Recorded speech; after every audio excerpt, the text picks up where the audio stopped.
Hello, ladies and gents, boys and girls, people of all ages, sexualities, and identities, and welcome back to another Doctor Who review.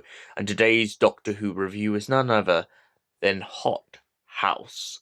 So, what is Hothouse about, you may be asking? Well, the Eighth Doctor and Lucy Miller have returned to Earth, and the Doctor soon discovers that a environmentalist group has been experimenting on the Kyrnoids. The Doctor begins to suspect that something's up with this environmental group when all of a sudden he realizes that they have a giant greenhouse.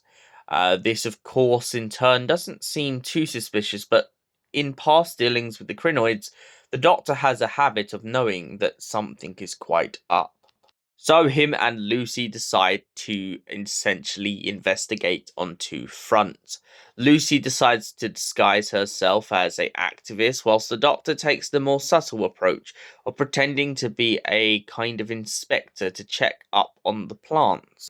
However, when the leader of the activists realizes that Lucy is working in league with the Doctor after his keys go missing, it turns out that Lucy finds herself face to face with becoming a Kyrnoid herself. The Doctor begs for her to be spared, and luckily she is, but only for a partial time.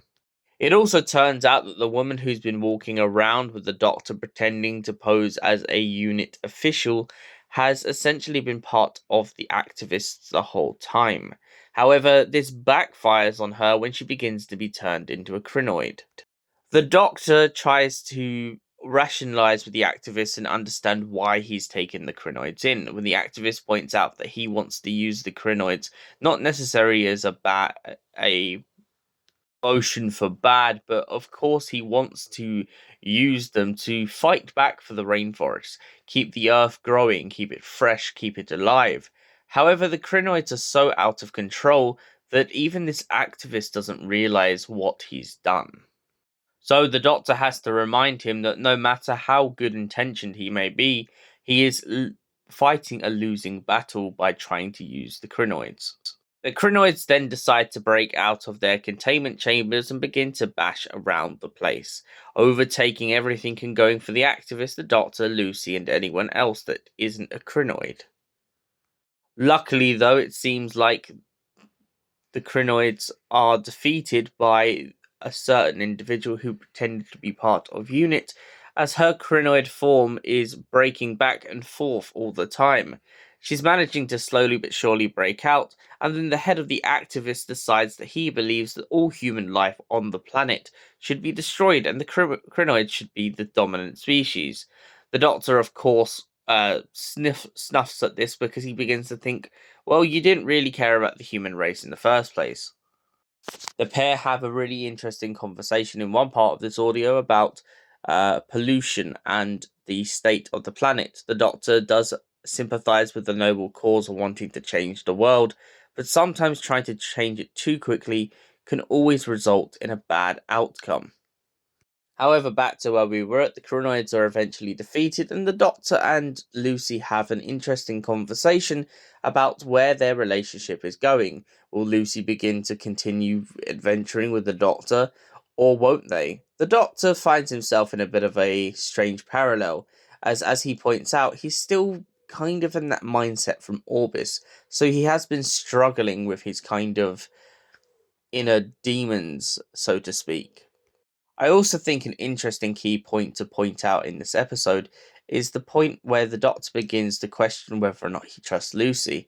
Lucy, of course, in turn has a go at him over the radio, rightfully so, when she points out, hold up, mate, thanks for the boost of confidence. So, Hothouse, what did I think of this audio? It's a very interesting and a very great wake-up call of an audio. It pitches on a couple of my favourite sort of Doctor Who episodes, such as The Green Death and Orphan 55, and just basically any sort of. Oh, and Praxius, and pretty much any sort of Doctor Who episode that thrives on this kind of idea of the environment. Not necessarily because it's saying that we should have a greener planet, but because it's looking at the pros and cons. It's always looking at this kind of wake up call to people, telling them to like stop doing stuff, but also at the same time it's trying to say that nature itself, if not manned or looked after, can also sometimes become too much of an adversary.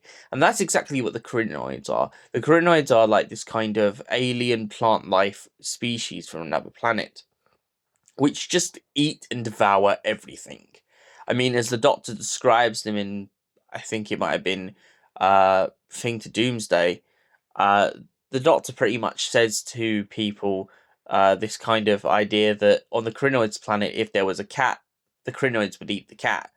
Uh, Pretty much just because evolution on their planet is that plant life has become the superior being.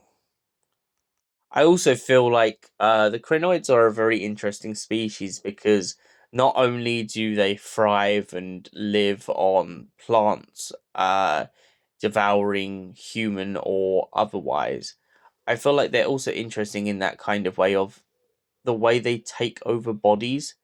I feel like the fact that the Doctor describes it as a slow process is really interesting because I've always been interested since I first heard about the crinoids how that kind of comes to be. But overall, what did I think of this episode? Well, it's had some very cheeky and laughable moments. However, I don't feel like it's as strong as Orbis or many other stories so far in this box set. And for that reason, I've got to give it at least a 6 out of 10. Thank you for watching, and we'll see you in the next Doctor Who review. Until then, goodbye, stay beautiful, and have an incredible day.